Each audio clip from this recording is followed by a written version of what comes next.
If there's one thing school children look forward to during the day, it's lunch, followed by recess. It's great to get outside when the weather is nice or run around the gym during the cold or rainy days and shake off some of that reading and writing and arithmetic with a good game of tag or shooting hoops. Recess doesn't just give kids a literal breath of fresh air and teachers a chance to eat lunch. It also helps students function better academically. And what it is in particular is free time. And free time impacts cognitive, social, emotional, and physical parts of our brain. It impacts the way we think, the way we interact, the way we feel, and even brain architecture. That's Dr. Gail Gross, a psychologist specializing in child development and families. She's also author of 2 upcoming books, How to Build Your Baby's Brain and The Only Way Out is Through. Anything that reduces stress also impacts cortisol, the stress hormone. And children, we have found, develop intellectual constructs and cognitive understanding through manipulation with others, interaction with others, experiences that challenge them, but in a creative way, that they're experiencing without a specific structure, without a lesson plan or a learning experience. That it's just free time for the brain to just use itself as an orchestra to expand and take in the experiences of social as well as cognitive processing. Gross says that it's that creative free time that makes recess different from running around in gym class or playing organized sports after school. It's the lack of structure during recess breaks that makes the difference. Say you're playing tag or something competitive or whatever with a teacher instructing it, then there's a structure to it. And then that takes you away from your own interplay, your own unstructured cognitive task, which, if left alone, will diminish stress, whereas the other competitive event structured by a teacher can encourage stress. So the whole idea is for, in a sense, you to be distracted from your distraction and de-stress by the natural creative process that happens when you're just given recess, given a break from cognitive or structured processing. Dan DeSorbo agrees. He is co-author and illustrator of the book Recess, From Dodgeball to Double Dutch, Classic Games for Players of Today. DeSorbo and Ben Applebaum compiled a book of games that today's kids' parents and grandparents would recognize, some with more modern variations.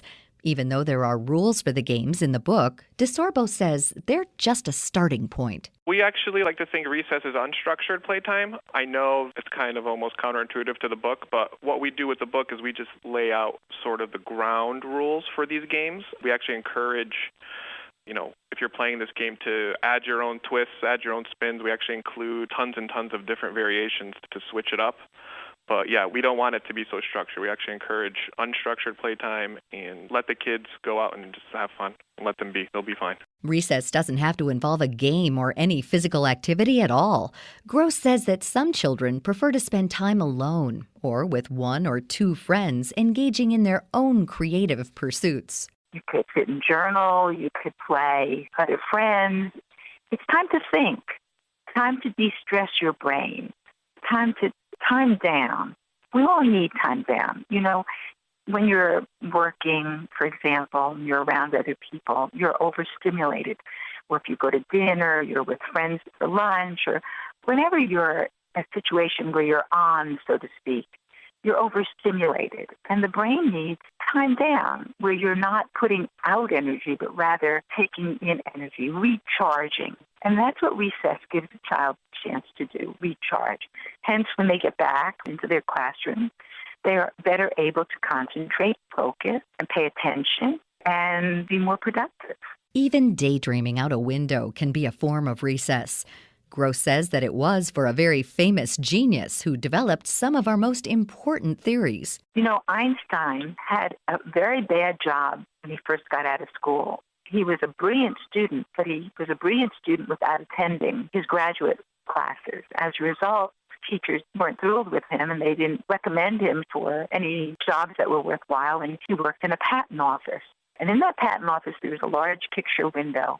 And of course, because he was so brilliant, he finished his work within a very short period of time, and he spent the rest of the day looking out of the window. And while he looked out of that window, he came up with 3 of the major theories that everything we do in our life is basically based on, including our microwave. So the brain needs time in. It doesn't mean it's fine if a child is social and wants to socialize, but introverts also need time in. And so recess is not just for the extrovert, it's for the introvert too. DeSorbo says that there are physical pursuits kids can do all by themselves at recess, such as jumping rope, which can be quite a challenge if you get creative. If you're by yourself jump roping, we have a bunch of different, I guess it's almost like tricks you would do. So you can, they call them double unders, where you try to jump twice, the crisscross, where you move your arms. There's a side swing. So, jumping rope by yourself, it's more like doing tricks. Giving kids that free time to chill out and move doesn't have to cost a lot. Schools that don't have a lot of money for equipment don't need to worry. DeSorbo says that the old tried and true game of tag and all of its variations can be a great recess break for children. It's one of the most simple games out there as well. Basically, it's funny, in the book we give it 2 pages, it's tag.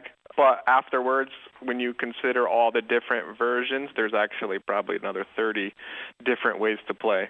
So as a kid growing up, I would actually play a game called Catch the Carrier, which was similar. You wouldn't have a partner, it would be yourself. And you try to run away from everybody and keep that ball away while everybody tries to catch you. Even in the classroom during the school day, Gross says kids should be able to move around to help them refocus their minds on the lessons they need to learn. If the teacher understands the importance of movement and builds into the classroom a few minutes break between blocks of time for study, when I was a teacher, I used to tell the children after a little bit of studying, all right, stand up and stretch, move around, and then sit down and go back. And it helps because it moves your energy. It makes you more able to sit again. And therefore, in a sense, it clears your head. You can think better again. Gross says that intermittent movement during the school day shouldn't take the place of recess, of that time for relaxation, creativity, and recharging. And it's not just for kids.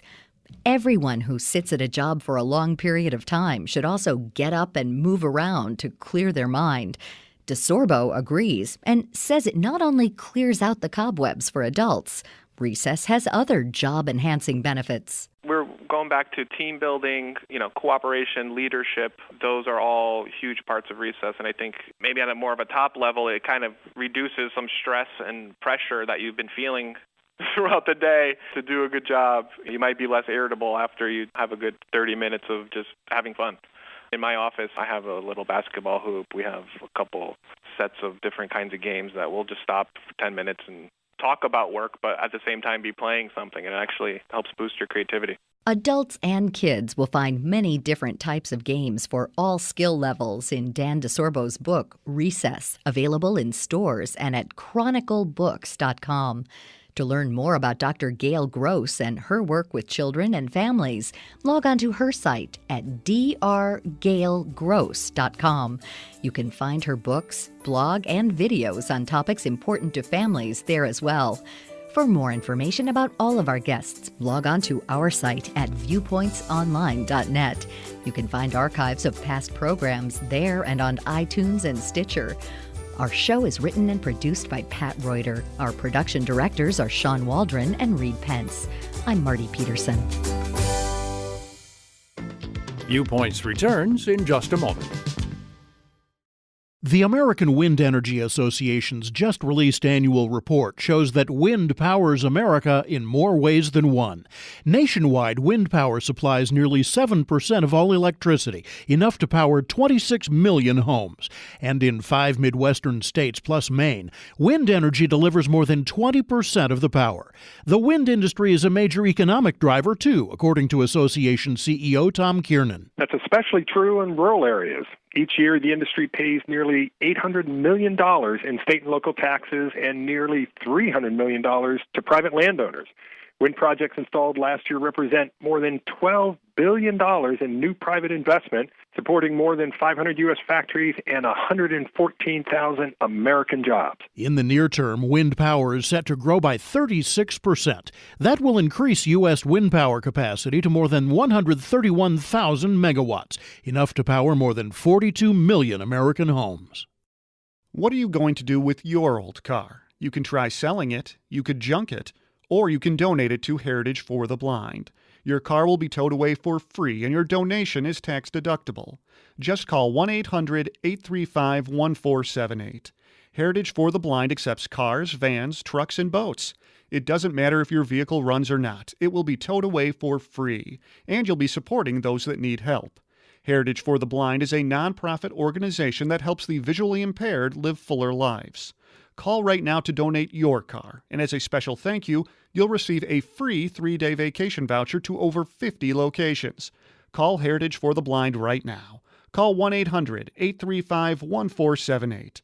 Donating is easy, and your vehicle is towed away for free. Plus, you'll get a free vacation voucher for donating. Call now, 1-800-835-1478. That's 1-800-835-1478.